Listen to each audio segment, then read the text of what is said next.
छात्रों, आराधना हिंदी साहित्य में आपका स्वागत है। आज हम समास को लेकर प्रस्तुत हैं। समास यानी कि दो स्वतंत्र शब्दों का योग। कम से कम दो शब्दों के प्रयोग से अधिक अर्थ बताने की जो संक्षिप्त विधि होती है उसको हम समास कहते हैं। दो या दो से अधिक शब्दों के मेल से बनने वाला जो शब्द बनता है उसे हम समस्त पद कहते हैं। उसे हम क्या कहते हैं? उसको हम कहते हैं समस्त पद। समास के विभिन्न पदों को अलग अलग करने की जो प्रक्रिया होती है उसको कहते हैं समास विग्रह। तो समास क्या है? अर्थ बताने के लिए जो संक्षिप्त विधि को हम समास कहते हैं। समझ में आए? अब समास 6 प्रकार के होते हैं। पहला है अव्ययीभाव समास, दूसरा कर्मधारय, तीसरा तत्पुरुष, चौथा द्विगु, पांचवा द्वंद्व और छठा बहुब्रीहि समास। अव्ययीभाव समास पहला है। अव्ययीभाव समास का शाब्दिक अर्थ होता है अव्यय हो जाना। व्यय का मतलब होता है खर्च होना। अव्यय जो बिल्कुल बदलता नहीं है, खर्च नहीं होता। शब्दों के लिए जिस समास में पूर्व पद पहला यानी पूर्व पद यानी पहला पद हो अव्यय और उसके समस्त पद भी अव्ययी बन जाएं तो उसे अव्ययीभाव समास कहते हैं। अब अव्ययीभाव समास में पहला पद क्या है? प्रधान होता है। इसे याद रखें। जैसे उदाहरण स्वरूप जब हम इसका विग्रह करते हैं तो क्या होता है कि अगर आजन्म एक शब्द है, समासिक पद या शब्द जब है आजन्म है, आजन्म। अब आजन्म को जब हम विग्रह करते हैं तो वह जन्म से लेकर और उसका पहला पद क्या है? अव्यय है ना, आ। तो ये जो पहला पद होता है यही प्रधान होता। आ, बे, भर, यथा, अन, ये प्रधानता है इसकी। और बाकी क्या है? जैसे बे खटके, भर पेट, यथा संभव, अनजाने, तो ये समासिक पद बन जाते हैं इससे। और जब हम इसका विग्रह करते हैं जैसे खटके बिना, पेट भर, जैसा संभव हो, बिना जाने, तो इसके विग्रह करने से पहले पद का अव्यय का पता चलता है और तब हम इसे पहचान पाते हैं कि ये क्या है? अव्ययीभाव समास है। आ, बे, भर, यथा, अन, इसके अव्यय से इसकी पहचान हो जाती है कि ये जो है इस समासिक पद में ये अव्ययीभाव समास होगा। दूसरा आते हैं कर्मधारय समास। कर्मधारय समास में इस समास में उत्तर पद यानी बाद वाला पद, उत्तर पद किसको कहते हैं? बाद वाले पद को। और उसमें विशेषण विशेष एक शब्द होता है विशेषण और दूसरा होता है विशेष्य। या तो एक विशेषण होगा और विशेष्य दोनों का यहाँ मेल होगा या फिर उपमेय उपमान का संबंध दिखाया जाएगा। अर्थात दोनों में से एक शब्द की उपमा होगी, दूसरे में उसकी तुलना की जाती है।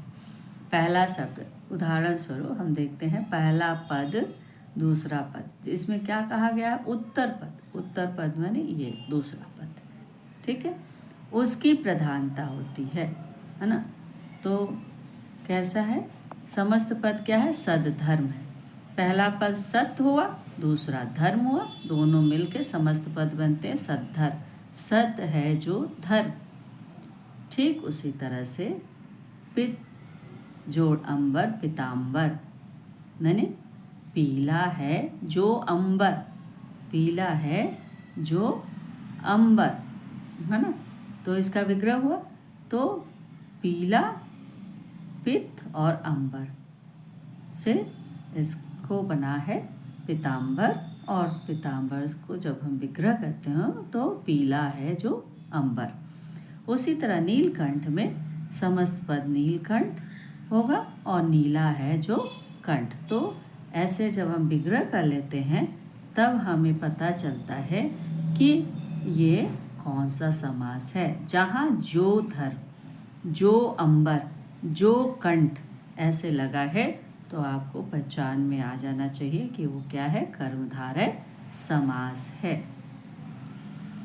अब आते हैं कि पहला पद अगर उपमान और दूसरा उपमेय हो, हाँ, यानी उपमान और उपमेय यानी जिस एक शब्द से दूसरे की तुलना की गई हो, राइट।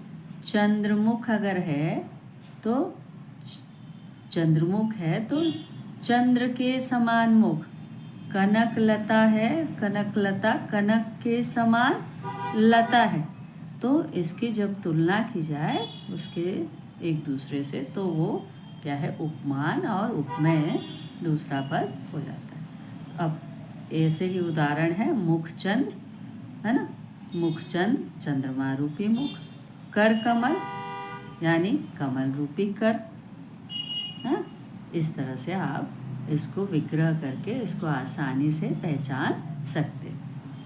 आते हैं तत्पुरुष समास में। जिस समास में उत्तर पद या दूसरा पद प्रधान हो वो तत्पुरुष समास के नाम से जाना जाता है। इस समास में दोनों शब्दों के बीच आने वाले जो प्रसर्ग होते हैं, को, के द्वारा, के लिए, से, का, के, में, पर, है ना, ये कारक चिन्ह जो हैं ये अगर हमें पता चलता है तो प्रसर्ग लोप हो जाता, दिखाई नहीं देता, लेकिन जब हम विग्रह करते हैं तो ये कारक चिन्ह हमें पता चलते हैं।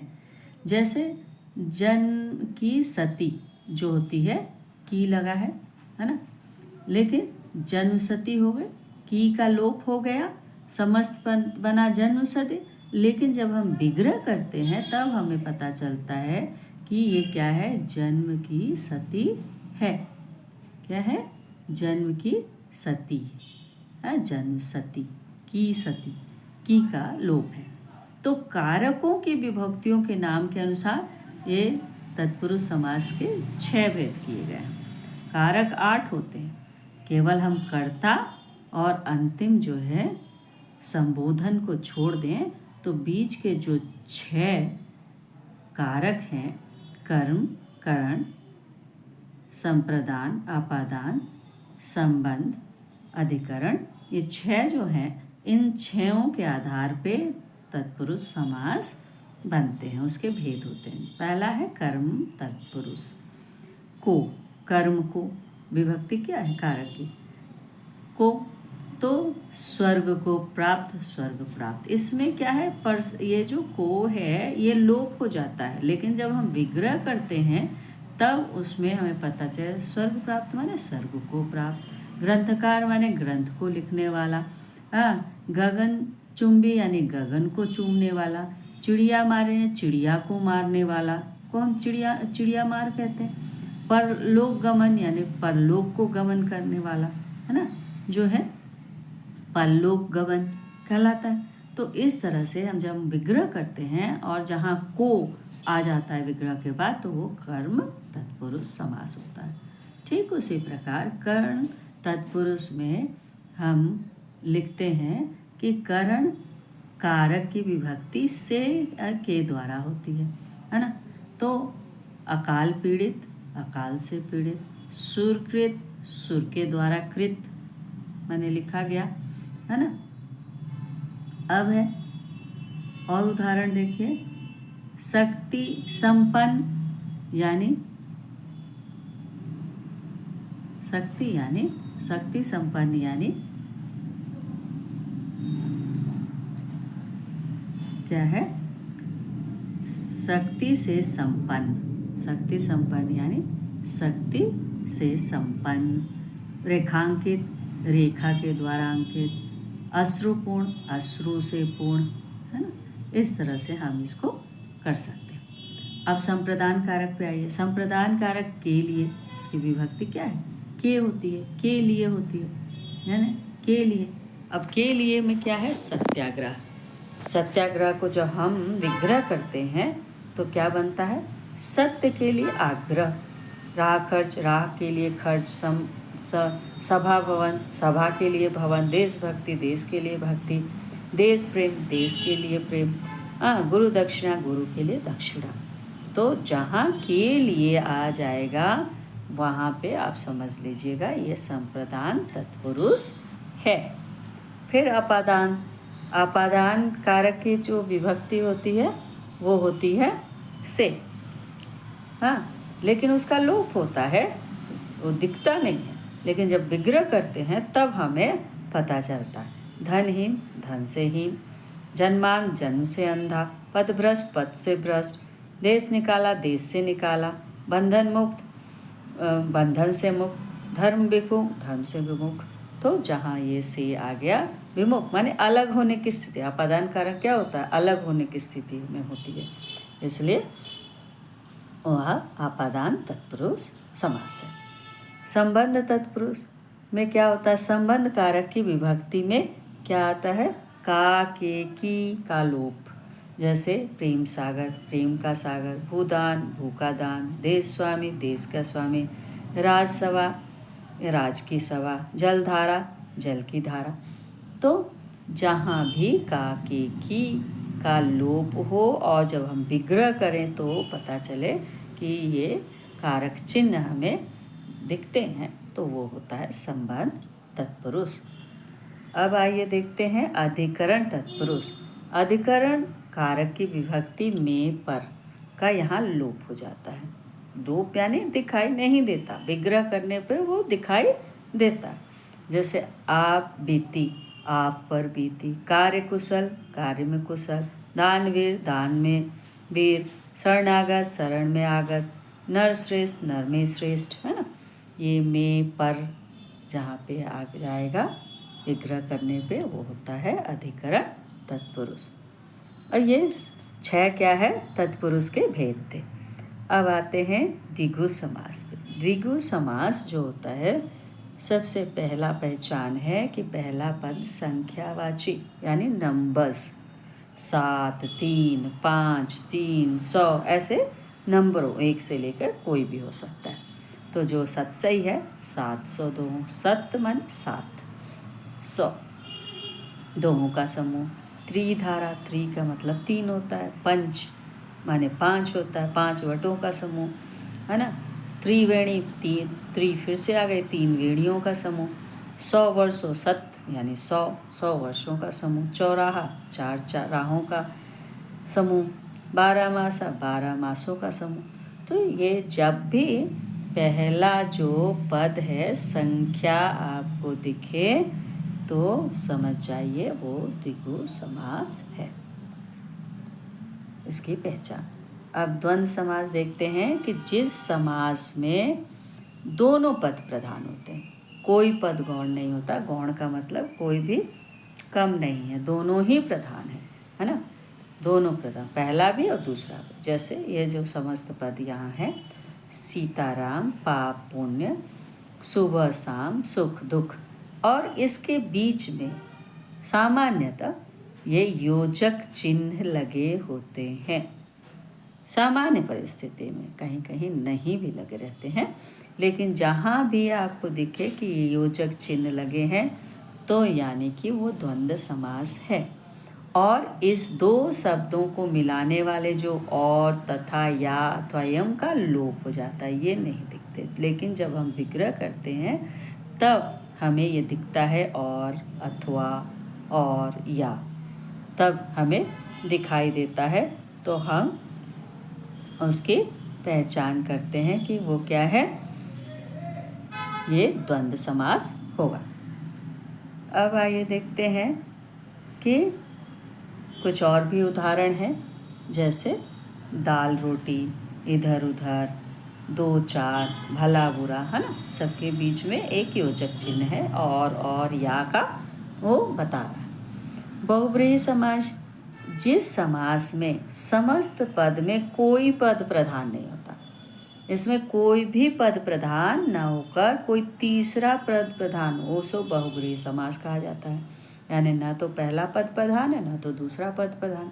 बहुब्रीहि समास में विग्रह करने में अंत में जिसका, जिसके, जिसकी, वाला, वाले, वाली आते हैं।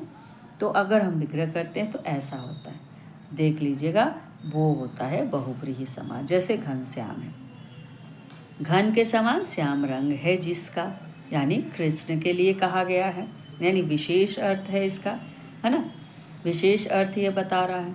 और श्वेतांबरी, श्वेत अंबर वाली कौन है? सरस्वती, श्वेतांबरी। लंबोदर, लंबा है उदर जिसका, कौन है? गणेश जी को कहा जाता है। चक्रपाणी, चक्र है पाणी यानी हाथ में जिसके, वो विष्णु जी को कहा गया है। त्रिनेत्र, तीन है नेत्र जिसके, शिव जी के लिए कहा गया है। दशानन, 10 है आनंद मुँह, 10 मुँह वाला, सिर वाला जिसके, वो कौन है? रावण।